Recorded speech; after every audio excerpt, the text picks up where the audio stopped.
मेरे जेठ बीमार थे। डॉक्टर ने कहा था कि उनके पास बहुत कम समय बचा है। जब उन्होंने अपनी जायदाद गरीबों में बांटने का फैसला किया, तो मैंने एक ऐसा कदम उठाया जिसने मेरी और मेरी बहन की ज़िंदगी पूरी तरह बदल दी। उस समय मुझे लगा कि मैं सही कर रही हूँ, लेकिन बाद में जो सच सामने आया उसने मुझे अंदर तक हिला दिया। मेरा नाम प्रिया है और मेरी एक छोटी बहन है निशा। हम दोनों बहनों में बहुत गहरा रिश्ता था। हम एक दूसरे से हर बात साझा करते थे। हमारे पापा एक साधारण सरकारी कर्मचारी थे। घर का खर्च मुश्किल से चलता था, इसलिए बचपन से हमें सिखाया गया था कि अगर ज़िंदगी बदलनी है तो मेहनत के साथ सही फैसले लेना भी ज़रूरी है।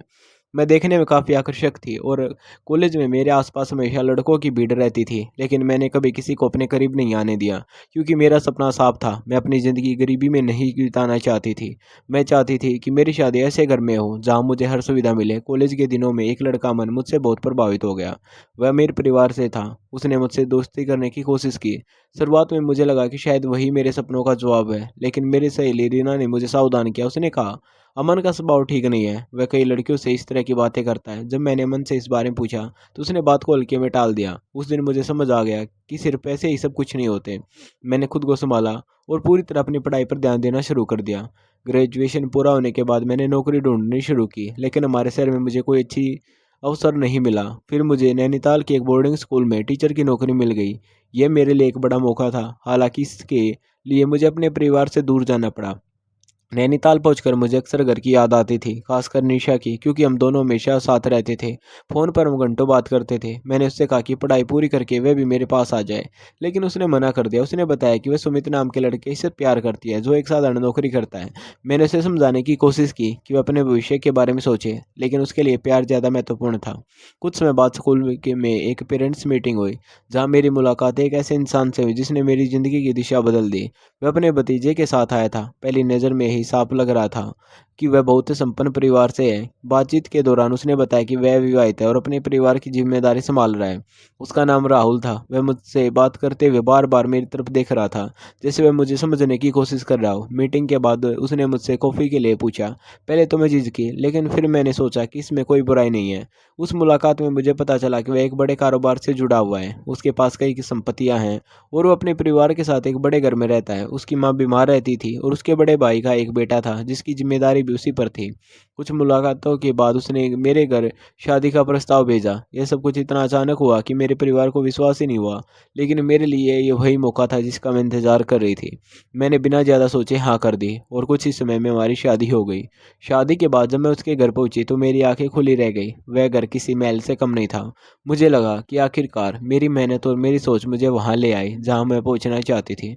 शुरुआत के दिन बहुत अच्छे थे। राहुल मेरा ख्याल रखता था और घर में किसी चीज़ की कमी नहीं थी। कुछ दिनों बाद जब निशा हमारे घर आई तो वह सब कुछ देखकर हैरान रह गई। उसने मुस्कुराते हुए कहा, दीदी आपकी किस्मत तो सच में बहुत अच्छी है। मैंने भी हंसते हुए कहा, मैं चाहती हूँ कि तुम्हें भी ऐसा ही घर मिले।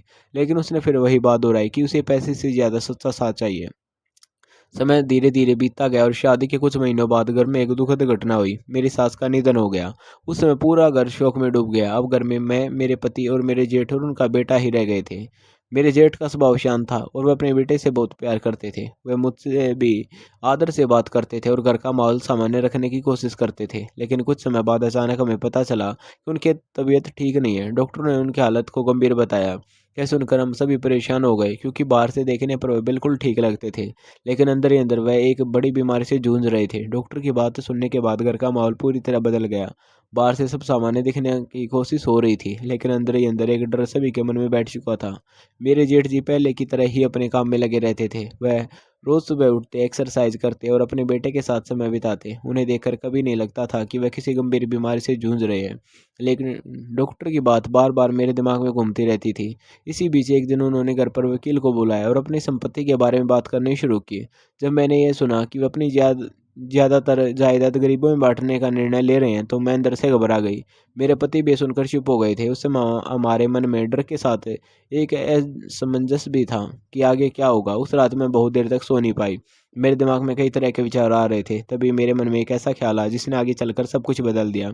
अगले दिन मैंने अपने पति से इस बारे में बात की। पहले तो वह तैयार नहीं हुए, लेकिन जब मैंने उन्हें समझाया कि अगर सब कुछ यूं ही चला तो हमारे हाथ कुछ भी नहीं आएगा, तो वह भी सोच में पड़ गए।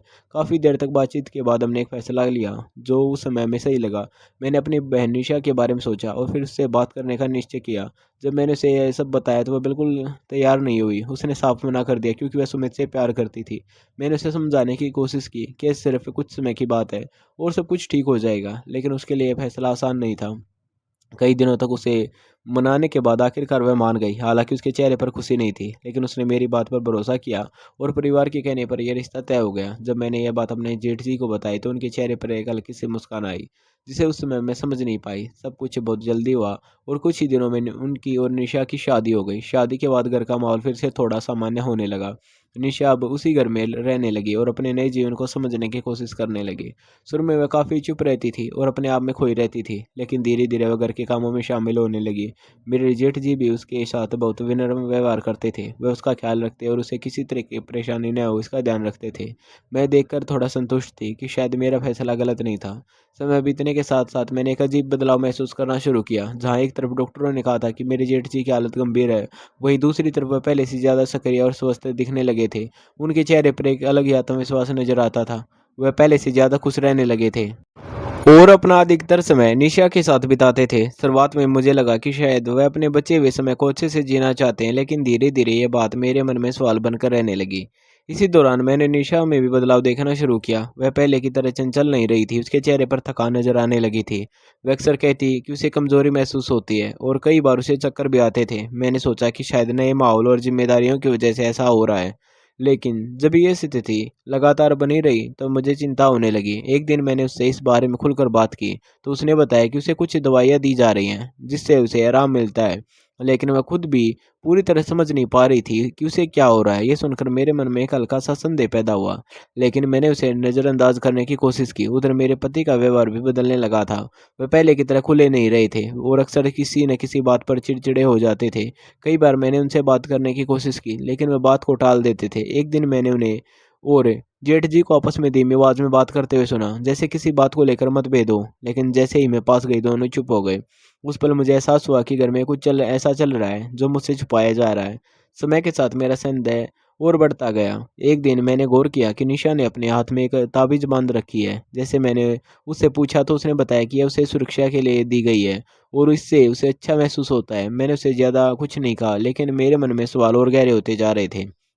उसी शाम मैंने अचानक अपने जेठ जी को घर के पीछे वाले रास्ते से बाहर जाते देखा। वह आमतौर पर उस दिशा में नहीं जाते थे। उत्सुकता और चिंता दोनों के चलते मैंने दूर से उनका पीछा करने का फैसला किया। वह पहाड़ी रास्ते की ओर बढ़ते गए जहाँ कम ही लोग जाते थे। वहाँ मैंने उन्हें किसी ऐसे व्यक्ति से बात करते हुए देखा जो साधारण लोगों जैसा नहीं लग रहा था। दोनों के बीच कुछ बातचीत हुई, लेकिन दूरी ज़्यादा होने के कारण मैं कुछ सुन नहीं पाई। उस दृश्य ने मेरे मन में कई तरह के शक पैदा कर दिए। मैं बिना कुछ कहे वापस घर लौट आई, लेकिन अब मेरे मन में बेचैनी बढ़ चुकी थी।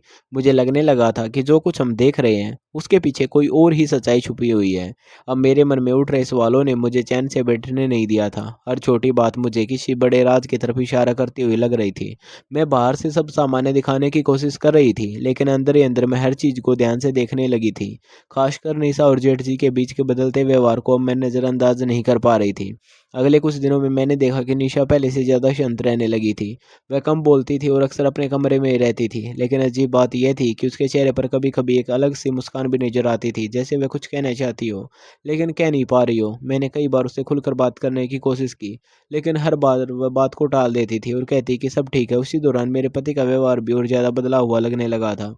वह मुझसे दूरी बनाने लगे थे और घर के माहौल से जैसे कटे-कटे रहते थे। एक रात मैंने उनसे फिर से बात करने की कोशिश की और साफ पूछा कि आखिर वह मुझसे क्या छुपा रहे हैं। पहले तो वे चुप रहे, लेकिन फिर धीरे से बोले कि कुछ बातें समय आने पर ही समझ आती हैं और अभी मुझे ज़्यादा सोचने की ज़रूरत नहीं है।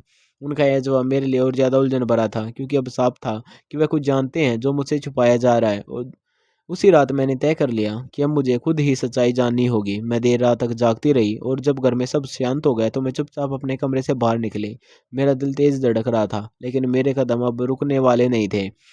मैं धीरे धीरे निशा के कमरे की तरफ बढ़ी और खिड़की के पास आकर अंदर झांकने लगी। अंदर का माहौल शांत था। हल्की रोशनी में मैंने देखा कि निशा बिस्तर पर लेटी हुई थी और जेठ जी उसके पास बैठे हुए थे।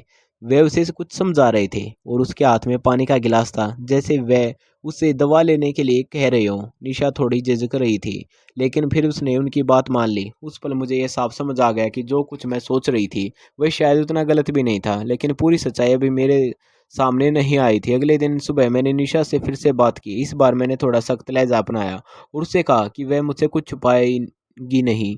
पहले तो वह चुप रही, फिर धीरे से बोली कि उसे खुद भी समझ नहीं आ रहा कि उसके साथ क्या हो रहा है। कभी उसे बहुत अच्छा लगता है और कभी अचानक कमज़ोरी महसूस होती है। मैंने उससे पूछा कि क्या वह डॉक्टर के पास गई है, तो उसने कहा कि जेठ जी ही उसे दवाइयाँ दे रहे हैं और कहते हैं कि सब ठीक हो जाएगा। यह सुनकर मेरे मन में फिर वही शक गहरा हो गया।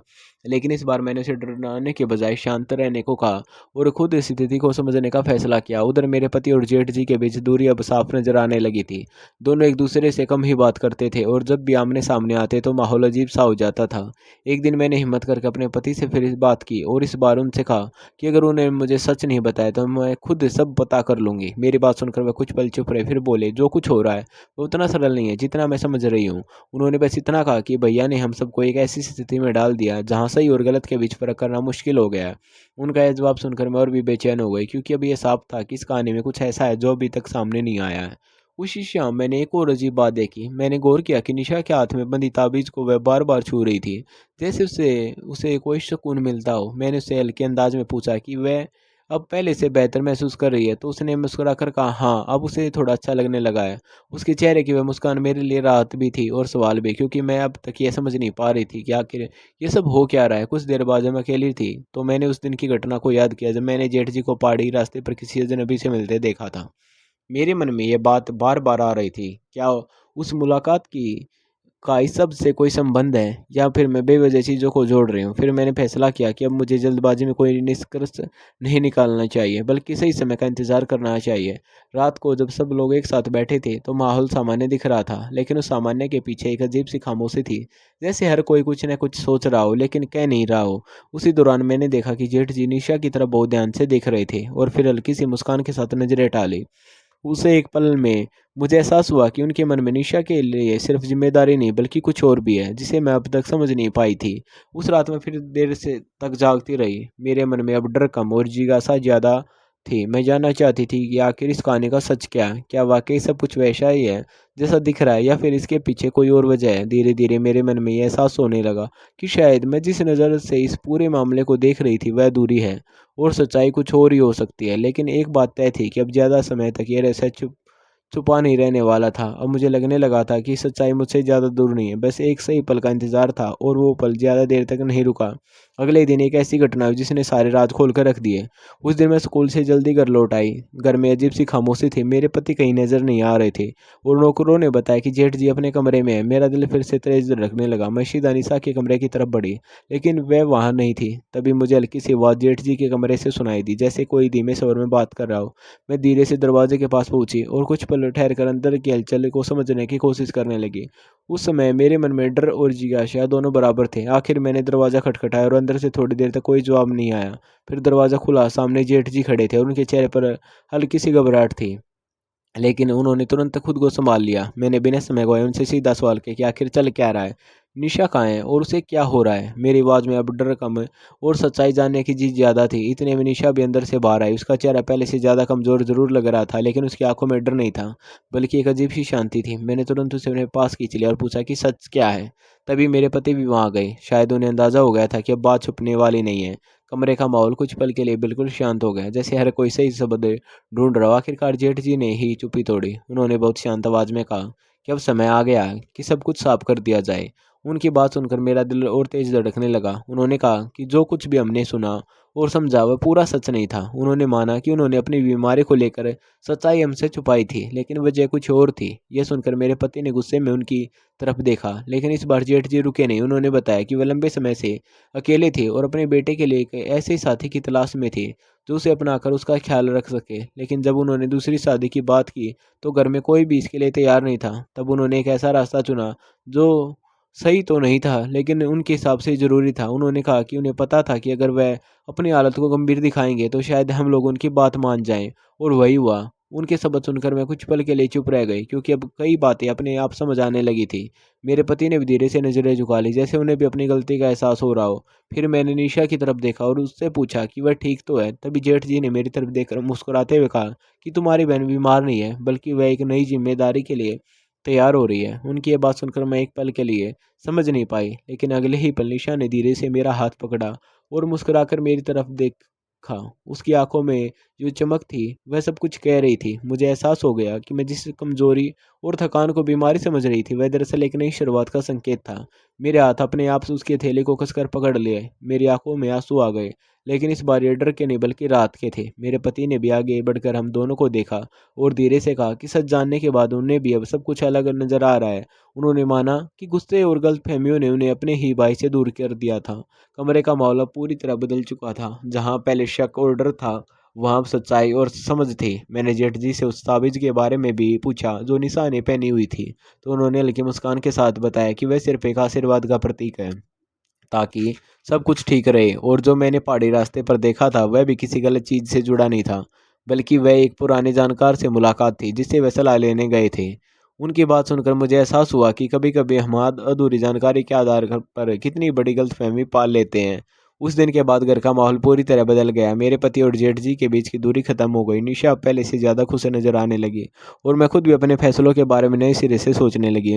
मुझे समझ आ गया था कि ज़िंदगी सिर्फ पैसों और योजनाओं से नहीं चलती, बल्कि भरोसा और समझ भी उतनी ही ज़रूरी होती है। उस दिन मैंने मन ही मन ठान लिया कि अब किसी भी रिश्ते को शक की नज़र से नहीं देखूंगी और हर बात को समझने की कोशिश करूंगी। दोस्तों, अगर आपको ये कहानी पसंद आई हो, तो आपने भी कभी कभी रिश्ते को गलत समझा हो, तो इस कहानी को ज़रूर याद रखना, क्योंकि कई बार सच्चाई वैसी नहीं होती जैसी हमें दिखाई देती है। और अगर आप ऐसी दिलचस्प कहानियाँ सुनना चाहते हैं, तो हमारे साथ जुड़े रहिए, क्योंकि हर कहानी के पीछे एक सुख ज़रूर छुपी होती है। और कमेंट करके ज़रूर बताएं आपको कहानी कैसी लगी। धन्यवाद।